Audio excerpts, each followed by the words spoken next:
Now, in a decision that has angered Leave campaigners, the Royal Mail has said it won't be producing a stamp to mark the UK's departure from the European Union, not least because a stamp was produced back in 1973 to mark our accession to the European Economic Community. Here it is, 3p. You'd need 19 of those for second-class post these days.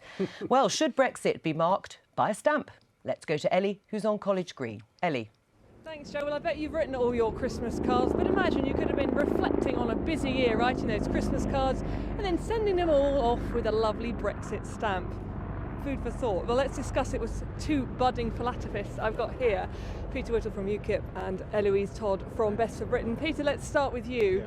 This isn't going to happen, actually, is it? Because the Royal Mail don't usually commemorate big political events.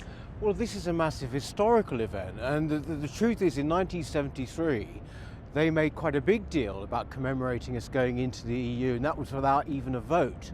And I think it's quite extraordinary. This might seem like a trivial thing, but it's a symbolic thing, and symbolic things are very, very important. It's outrageous, frankly, that they've already made this decision not to commemorate it.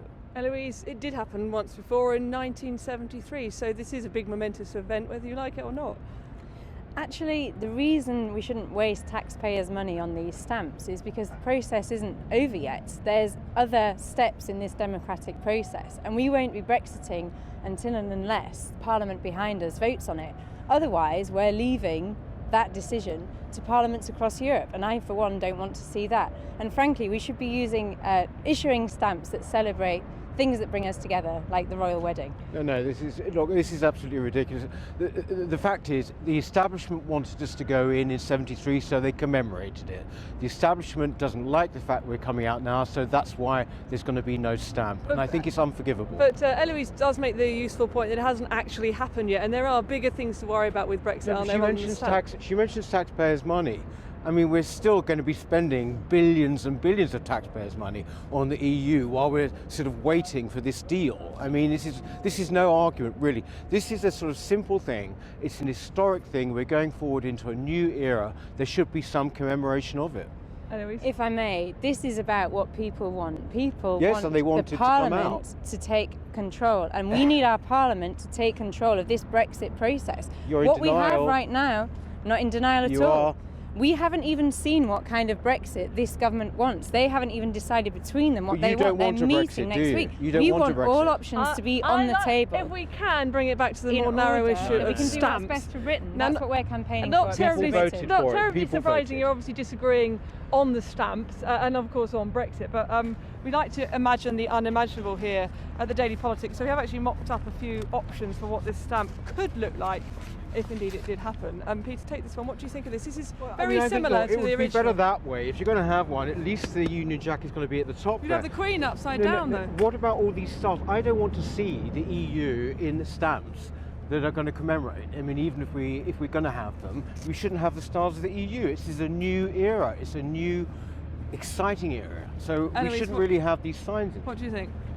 Well, I think in the interest of balance, we need 3 examples of stamps that we might have if British people don't want to Brexit and if the Parliament votes that. But they do want to What about this one? We've got a lovely balloon floating away from the EU. Democracy is a process, it's not a moment. I mean, at the moment, Theresa May's balloon doesn't have a knot in it and it's fizzling out. All these EU, look, I don't want to see the stars of the EU. We've had 40 years of this. Okay, here's one. That's a decent compromise because that could work. In other words, no Britain. No Britain. That could work.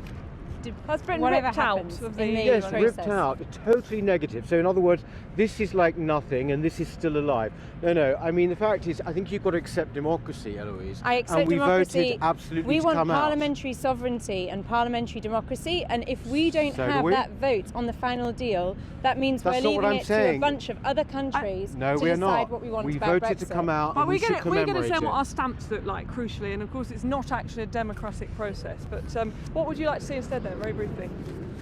I'd like to focus on things that we let's wait and see until the end of the process. This isn't done until it's done, and people don't want people of this country to know that it's not yet a done deal. Okay, very quickly, Peter Whittle. We should have a big Union Jack. We should have things that celebrate all the things that are open to us in the future, and not these negative examples. Maybe the Queen. Maybe we'll just stick to what we're used to. I'm going to have to stop it there. Thank you very much. You didn't frankly have the balls to put country before party.